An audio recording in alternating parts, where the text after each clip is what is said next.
Growing up, Lil Wayne, no cap, no competition. Now, growing up, Lil Wayne, no cap, no competition. Now, Jermaine Cole. I say Tupac growing up. Now, it's tough. J. Cole, Kendrick, one of the two. Definitely Jay-Z. Well, Lecrae. Lil Wayne was going Lil crazy. Wayne. I was just listening to Lil Wayne. He was going crazy.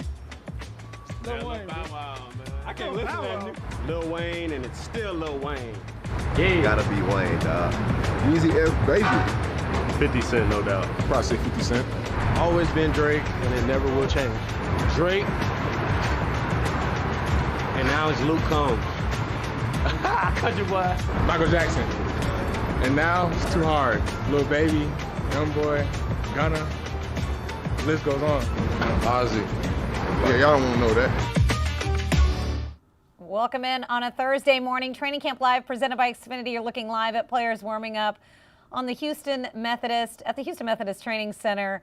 There's Justin Reed right there in his short shorts. I think that was one of the questions of the week for players. Today's question, favorite artist growing up. I'm sure we'll get into that and much more. We're going to go one-on-one with Charles Amenahu.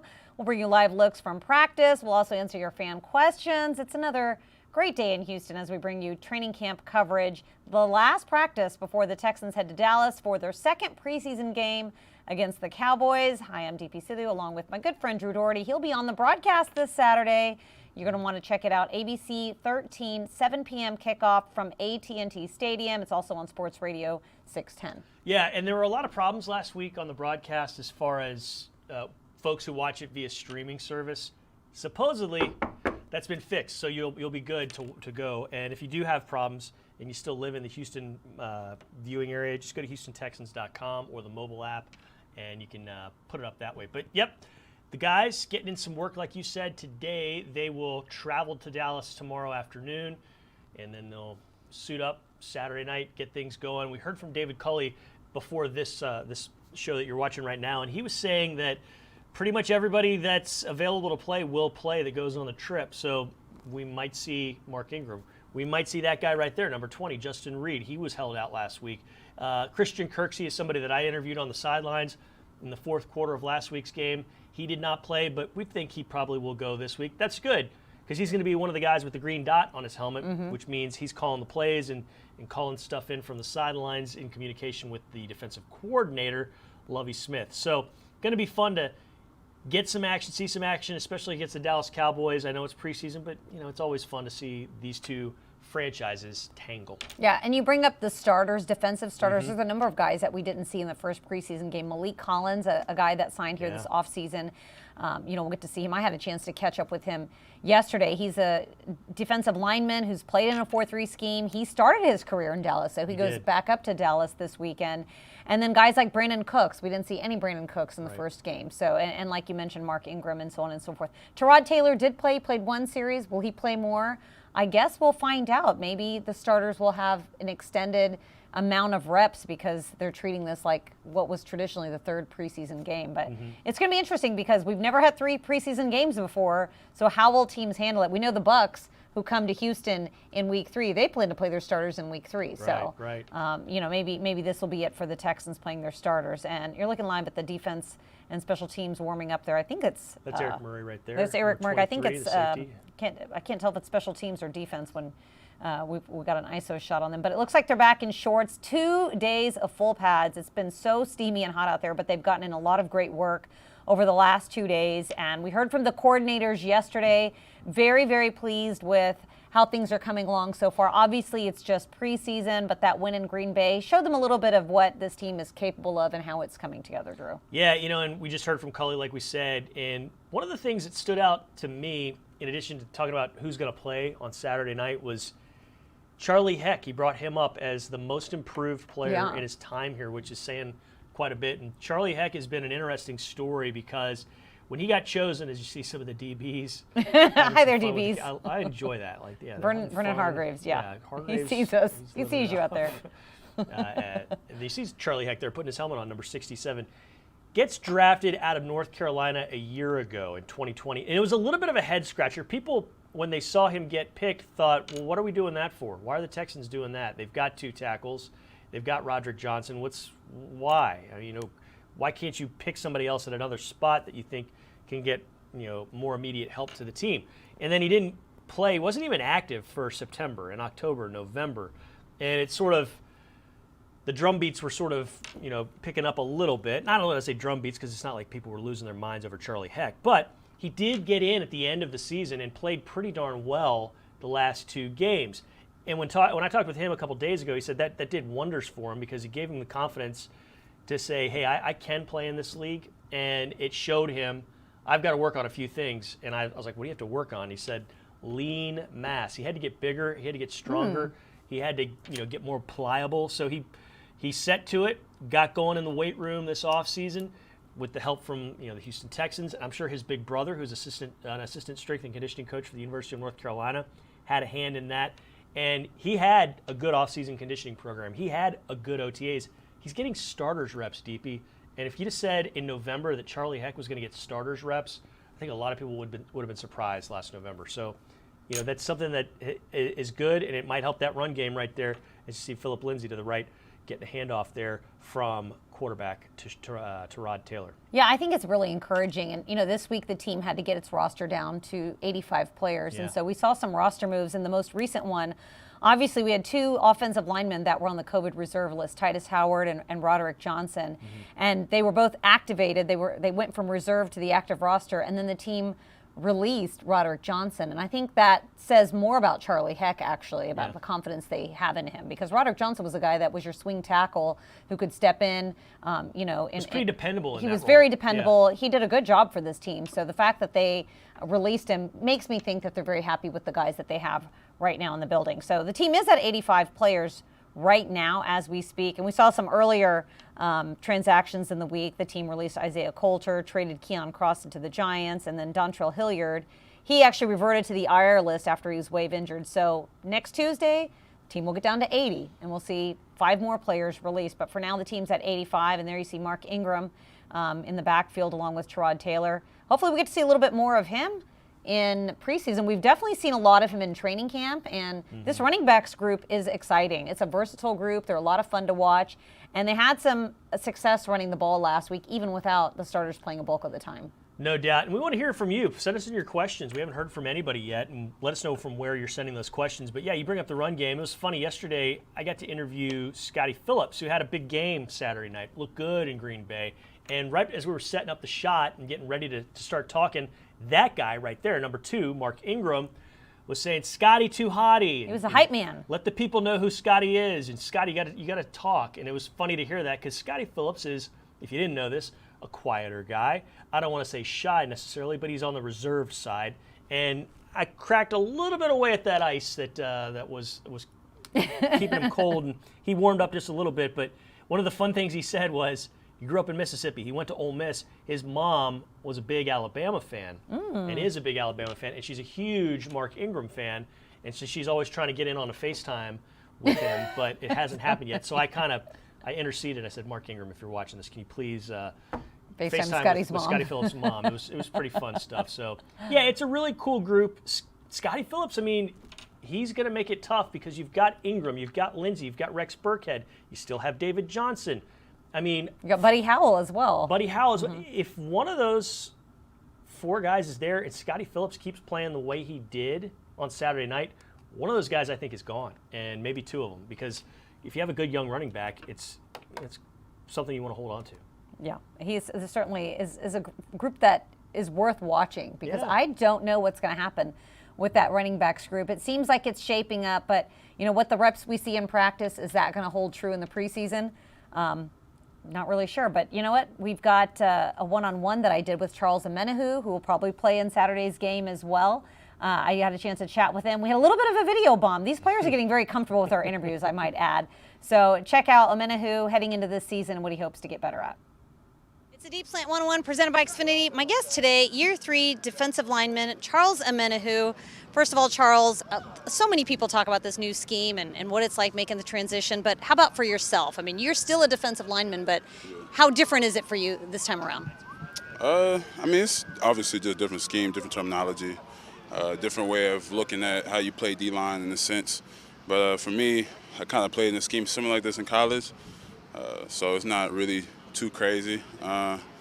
Just where I'm positioned at a little different, playing over the tight ends and tackles in the run game, and then rushing inside at 3-tech, which I did last year. So it's a little change, but it's good. I like it. Definitely a D-line friendly scheme that just tells the guys to go get it, go after it. Lovie Smith said that you're a guy that he gets asked about a lot, and he said that you are one of the guys that he tabs as position flexible players. You move around a lot on the line. What's the skill set that's sort of required to do that, and how much do you enjoy being able to move around like that? I think it's just somebody that kind of has a body type to be able to handle the beef inside, and then on the outs, but then also is agile and athletic enough to be outside and go against tackles and play tight ends. And then also had the pass rush ability and skill set to rush tackles or guards. So I think it's unique. I'm glad God blessed me to be able to do that. And it's fun. I like doing it. I enjoy it. The versatility is a thing that is a big thing in the league now. So I'm glad by the coaches and all, they see that I got that kind of skill set. Yeah, we like to ask players about matchups and which matchups are giving them challenges. Brevin Jordan, tight end, said that you're a guy that's very hard to block out there in practice. So let me ask you, who's been a challenge for you in camp so far? I think probably Laramie and Titus, just as far as rushing on the edge, because it's not just me rushing at 3-tech now. I still got to be able to produce on the edge as a 5 technique. So going against athletic guys like that. Please. Oh, I'm sorry. You was getting interviewed? How you doing, Charles? How do you think Charles been doing in camp so far, Denny, since you're here? Well, first of all, he's been loafing, not off the field. You know what I'm saying? He's been highly disrespectful. You know what I'm saying? To his older elders. You know what I'm saying? He's been loafing. You know what I'm saying? I haven't had no snacks, no anything like it. I'm not a rookie. Huh? I'm not a rookie. Are you sure about that? I'm 100% sure. He's not. You know what I'm saying? I just really miss him as a rookie. Please get out. I'm leaving. I'm leaving. Get out. And that's a fine, too. It's not a fine. Okay. Bye. I'm in the room. All right, where were we? Okay, so so tackles have been making you better throughout camp. Yeah. Let's talk about your off-season. I love your off-season work. You're always doing interesting things.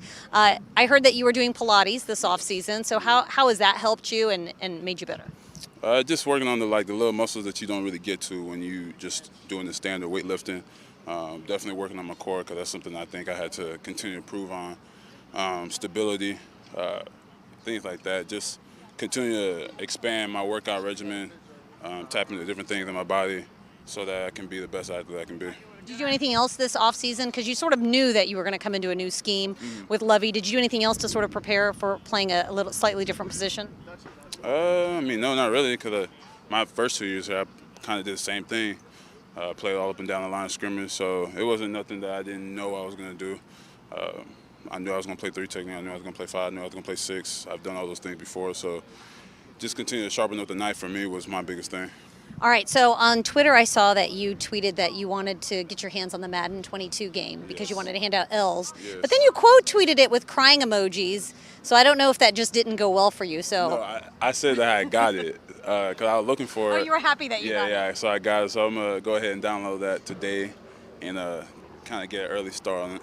Okay, so who's the best Madden player on the team? Me, by far. Oh, okay. I think we're going to end on that note. Charles, thanks so much for the time. No problem. Thank you.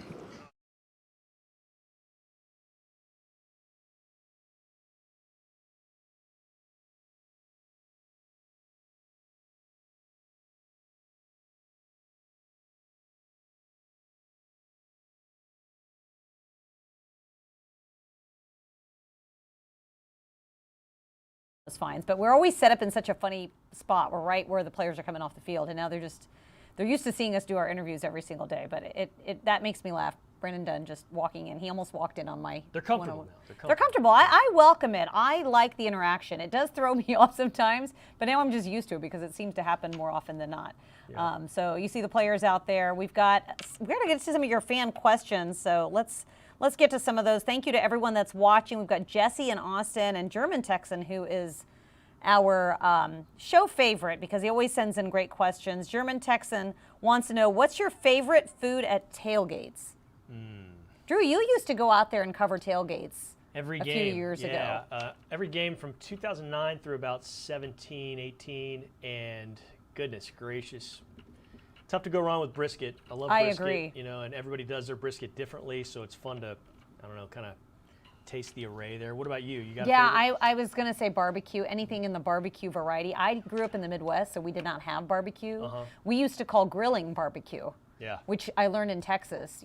Barbecue is a type of food, and grilling is what you do to like burgers. Yeah. So, but I still enjoy a good burger. I love the smell coming from those tailgate lots. There's Whitney Merciless out there. He's a foodie guy. He is big into food. He'd be a good guy to ask this question. It's probably too basic for him. But he would have some good answers. Another thing that's interesting about Texans tailgates is just the variety of ways, A, people cook, and B, people drink. Because I've seen people take shots off of a ski, like a shot ski. Oh, okay. You know, like 5 people at one time. And that usually, the times I've been there, it usually ends poorly for somebody because they get stuff a lot of spilled all over coordination. them.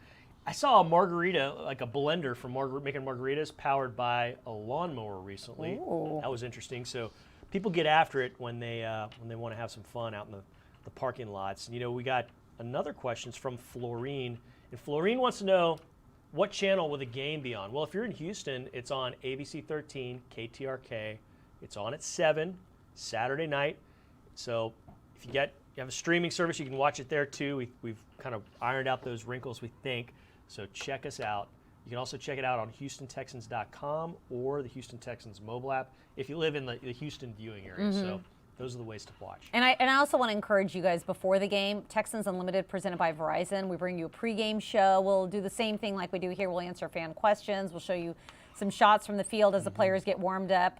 Maybe we'll have some more information on who's playing and how much they're playing, so you want to stay tuned for that. And, you know, I'll be hosting that from here in studio, so be sure to check that out. And, of course, HoustonTexans.com afterwards for all the stories and the highlights and the press conferences and more. Yeah, and lots of people are asking, hey, what uniforms are the Texans going to wear? And they're going to wear probably, we think, the deep steel blue tops because they're at Dallas, or they're at Arlington. And the Cowboys usually wear the whites, all whites when they can. So deep steel blue tops, Liberty white pants for the Texans. That's good. I would have guessed the other way, but I do Cowboys always wear white at home. So good that you answered that question. And there will be a lot of battle red in the crowd, I'm sure. Oh yes, I do love our fans that showing up in battle red. Yep. I'll never forget the Tony Romo game. Oh yeah. Back in 2014. 2014, Texans should have pulled that off in overtime, but they didn't. And then afterwards, Tony Romo meeting with the media, he was exasperated because he had to go to a silent count in his home stadium because the Texans fans, the Texans faithful, the traveling Texans got so dang loud, DP. All right, well, we can't wait to see the traveling Texans this Saturday night, and we can't wait to see you. We're going to wrap up Training Camp Live, presented by Xfinity for now. Thank you to everyone who's worked on this show. That is a lot of people. Tyler Marcotte, Caroline Jordan, Einav Leibowitz, Amanda Caffey, Alex Lozano, Jay McDevitt, Mitchell Moreland, Drew Doherty, and myself on behalf of all of us. Thank you so much for watching. Check out HoustonTexans.com. Download the mobile app. Get yourself up to date on training camp coverage every single day. That's going to do it for today, everyone. Thank you so much for watching. And as always, go Texans.